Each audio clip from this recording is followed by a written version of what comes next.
دوسری بات حضرت تھانوی قدس سرہ نے فرمائی ہے، اور اشرف السوانح میں جس کو دیکھنا ہو اشرف السوانح میں دیکھو۔ حضرت نے فرمایا کہ اگر کوئی طالب علم 3 باتوں کی مجھے گارنٹی دے دے تو میں اسے گارنٹی دینے کے لیے تیار ہوں کہ وہ بڑا عالم بنے گا۔ فرمایا کہ ایک تو طالب علم مطالعے کے بغیر سبق نہ پڑھے۔ پھر حضرت نے فرمایا کہ مطالعے کا یہ مطلب نہیں ہے کہ آگے کا سبق سمجھ لے، مطالعے کا یہ مطلب نہیں ہے، ورنہ پھر درسگاہ میں جانے کی کیا ضرورت ہے۔ مطالعے کا مطلب ہے مجہول اور معلوم کی تمیز کر لے، آگے کا سبق دیکھا اور کیا سمجھا اور کیا نہیں سمجھا، ان کو جدا جدا کر لے کہ یہ بات تو میں سمجھ گیا اور یہ بات میں نہیں سمجھا۔ مجہول اور معلوم کی تمیز کر لے، مطالعے کا صرف اتنا مطلب ہے۔ اور میں نے اس میں یہ بڑھایا ہے کہ اگر سارا ہی مجہول ہو تو یہی جان لے کہ سارا ہی مجہول ہے، مگر 3 مرتبہ تنہائی میں کہیں بیٹھ کر کے جو اگلا سبق پڑھا جانا ہے وہ عبارت جہرن پڑھے اور یہ بات جان لے کہ سارا نہیں سمجھا۔ تو حضرت نے تو یہ فرمایا کہ معلوم اور مجہول کی تمیز کر لے۔ اس زمانے میں طالب علم ایسا ہوتے تھے کہ اگلے سبق میں ان کو کچھ معلوم ہے کچھ مجہول ہے، اس کی تمیز کر لیتے تھے۔ اب تو ایسے طلبہ آ گئے ہیں کہ ان کے لیے سب مجہول ہے۔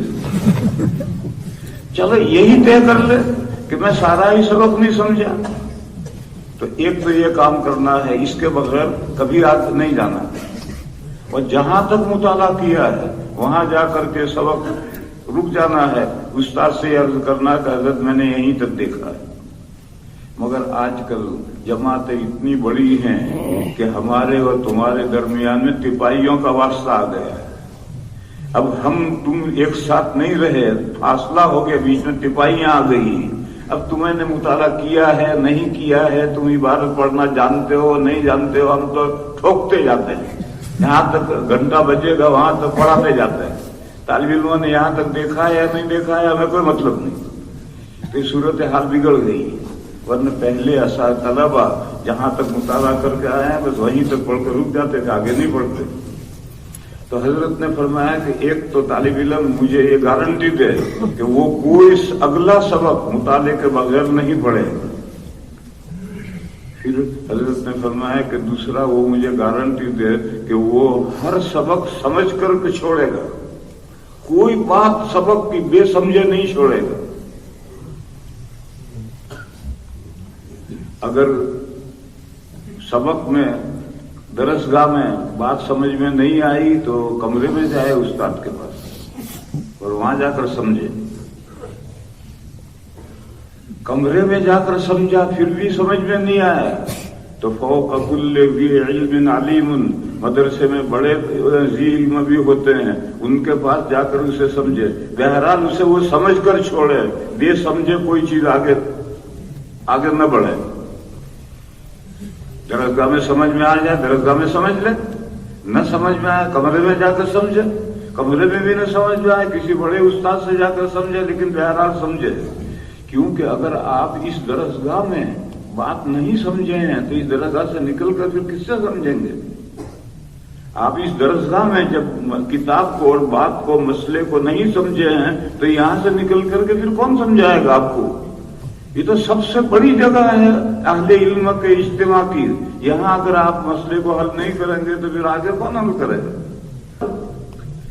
تو اس لیے میرے عزیزو، اگر اس طرح سے دلچسپی کے ساتھ آپ پڑھیں گے اور ہر بات کو سمجھ کر چھوڑیں گے تو دوسری بات حضرت تھانوی نے فرمایا یہ ہے۔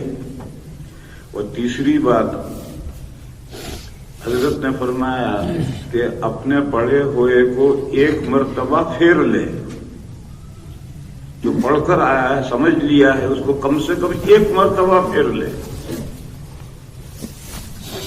حضرت نے یہی لفظ لکھے ہیں کہ ایک مرتبہ پھیر لے۔ اور پھر حضرت نے یہ بھی لکھا ہے کہ اگر کوئی طالب علم مخاطب نہیں ہے جس کو تکرار کرائے، پہلے تکراریں ہوتی تھی، اب اردو کی تکراریں ہوتی، لڑائی جھگڑے ہوتے ہیں، پہلے سبق کی تکراریں ہوتی تھی، تو اگر کوئی مخاطب نہیں ہے تو تپائیوں کو سامنے رکھ کر کے سبق پڑھ کر آیا ہے وہ ایک مرتبہ ان تپائیوں کو سنا دے، اپنے قبضے میں کٹورا لوٹا سامنے رکھ کر اس کو سنا دے۔ اتنی استعداد نہیں ہے کہ مخاطب طالب علموں کو بنا کر تکرار کرائے، اتنی استعداد نہیں ہے تو کٹورے کو تو کرا سکتا ہے، لوٹے کو تو تکرار کرا سکتا ہے، تپائی کو تو کرا سکتا ہے۔ اخفش رحمت اللہ علیہ بکری کو تکرار کرا کر کے امام بن گئے ہیں، وہ اکیلے تھے، سبق میں اکیلے تھے، وہ پڑھ کر گھر آتے تھے تو اپنے بکری کو تکرار کراتے تھے، تو بکری بکری رہی اور وہ امام بن گئے۔ جب بکری کو تکرار کرا سکتے ہیں تو لوٹے کو اور کٹورے کو کیوں نہیں کرا سکتے؟ ایک مرتبہ پھر لے، یہ تو حضرت نے لکھا کہ ایک مرتبہ سبق کو پھر لے۔ میں اس بات کو ایک دوسرے طریقے پر بیان کرتا ہوں، وہ یہ ہے کہ جو دونوں ہاتھوں میں استاد سے بھر کر لایا ہے وہ گرنے نہ پائے۔ درسگاہ میں سبق میں بیٹھا تھا، استاد نے جو کچھ کہا وہ دونوں ہاتھوں میں بھر کر لایا، یہ ہاتھوں میں سے گرنا نہ پائے۔ کسی طالب علم کے لیے تو ایک مرتبہ پھرنا کافی ہوتا ہے، کسی کو 2 مرتبہ پھرنا پڑتا ہے، کسی کو 3 مرتبہ پھرنا پڑتا ہے، بار بار سب تکرار کرنی پڑتی ہے۔ اگر بار بار نہیں کرے گا تو ہاتھوں میں سے گر جائے گا، اور کیسے گرے گا دیکھو، یہ بیچ میں سوراخ ہو گیا نہیں۔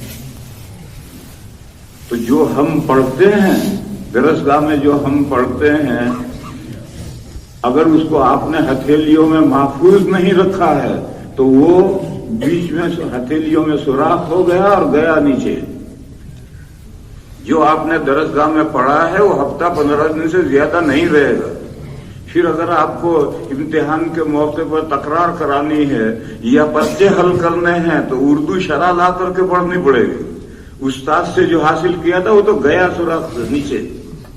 اس لیے میں اس میں حضرت نے تو فرمایا ہے کہ ایک مرتبہ پڑھا ہوا پھر لے، میں اس میں بڑھاتا ہوں کہ ایک مرتبہ نہیں، اپنی ذہانت کا، اپنی عقل کے اعتبار سے، قوت حافظہ کے اعتبار سے ایک سے زیادہ مرتبہ بھی پھیرنا پڑے تو پھرے، مگر ہاتھ میں جو آیا ہے اسے جانے نہ دے۔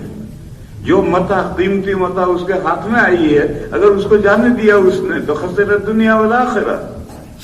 تو حضرت تھانوی قدس سرہ نے فرمایا کہ اگر کوئی ان 3 باتوں کی مجھے گارنٹی دے دے کہ میں مطالعہ کر کے پڑھوں گا اور میں سب یہ بات سمجھ کر چھوڑوں گا اور میں ایک مرتبہ کم از کم اس سبق کو پھیروں گا، تو میں اس کو گارنٹی دینے کے لیے تیار ہوں کہ وہ بڑا عالم بن جائے گا۔ وآخر دعوانا ان الحمدللہ۔